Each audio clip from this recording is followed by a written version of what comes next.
Laurent Brossoit has finally been traded. The Blackhawks finally pulled the trigger. We knew it was coming all year. We knew he wasn't going to get the opportunity to play here in Chicago, so he finally gets dealt, and it's to the San Jose Sharks.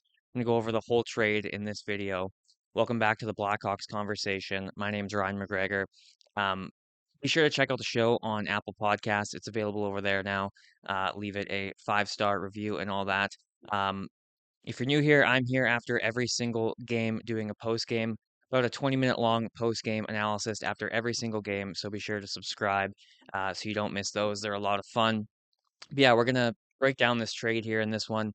Um, Underwhelming return, which was to be expected for Laurent Brossoit. I mean, the guy hasn't played. So San Jose receives Nolan Allen, Laurent Brossoit, and a 2028 seventh. Chicago receives Ryan Ellis, Jake Furlong, and a 2028 fourth.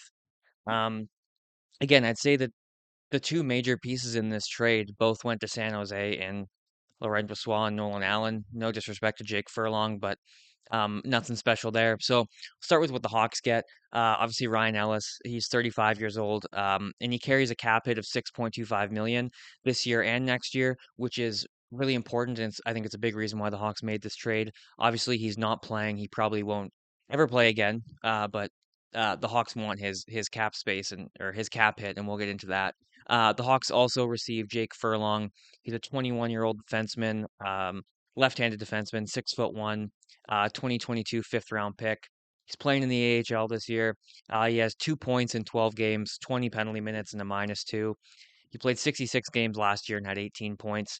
And he's in year 2 of 3 of an $840,000 contract. And then we also receive, of course, the 2028 fourth. San Jose receives Nolan Allen, 22-year-old left-handed defenseman. He's a first-round pick from 2021. They drafted him 32nd overall, so he is a first-round pick, a late first, as late as it can be, but still a first-round pick. He has 6 points in 29 games this year, but points aren't really his game. He's more of a stay-at-home defenseman, and he's in the last year of an $825,000 cap hit.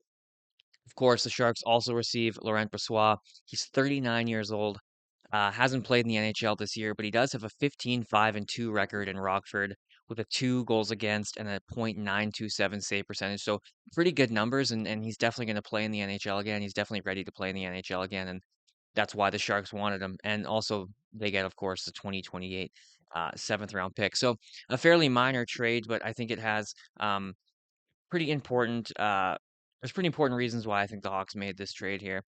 Um, to start, it helps the Hawks reach the cap floor for next year. Um, Obviously, sorry, not Brossoit. Ellis is making 6.25 million this year and next year, so it really helps reach the cap floor next year because um, with Ellis's contract, the Hawks still have a projected $51 million in cap next year, and they're going to need to spend about $25 million to get to the cap floor.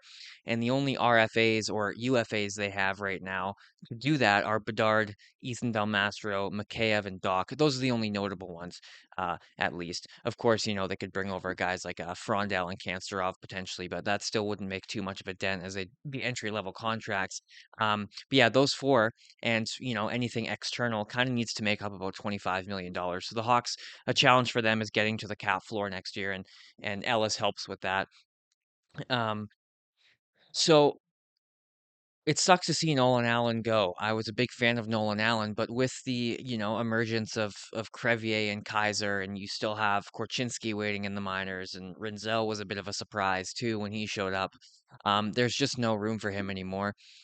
We knew for a while we had too many defensemen. It was just a matter of who uh, uh, earns the spot and who doesn't. And unfortunately, Nolan Allen, not that he did anything wrong. I think he's been playing great in Rockford. And like I said, I really like his game. I enjoyed when he was up in Chicago, but unfortunately, he's the odd man out and he gets dealt. So the Hawks are going to start having to make difficult decisions like that. And Nolan Allen seems to be the first one to go out of the young guys. So. And the Sharks too. The Sharks need more young D-men. They don't really have A lot.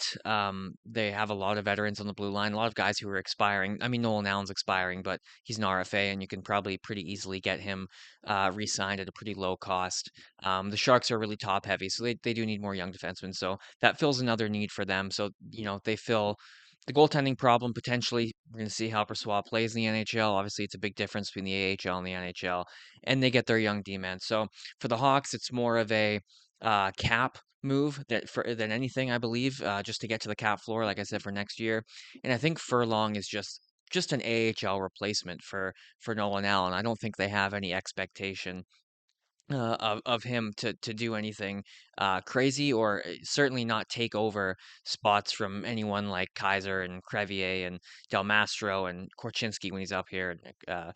So I think we're kind of starting to see the core of this defense take shape with Allen leaving, and you might end up having to see one other guy leave eventually, whether that's Korchinski or Del Mastro, or you know, I hope it doesn't happen, but if anyone kind of drops off, maybe Renzel, I hope not. I'm sure we'll see him back up here this year, but that's pretty much why the Hawks made this trade. There's not a whole lot to get into in depth.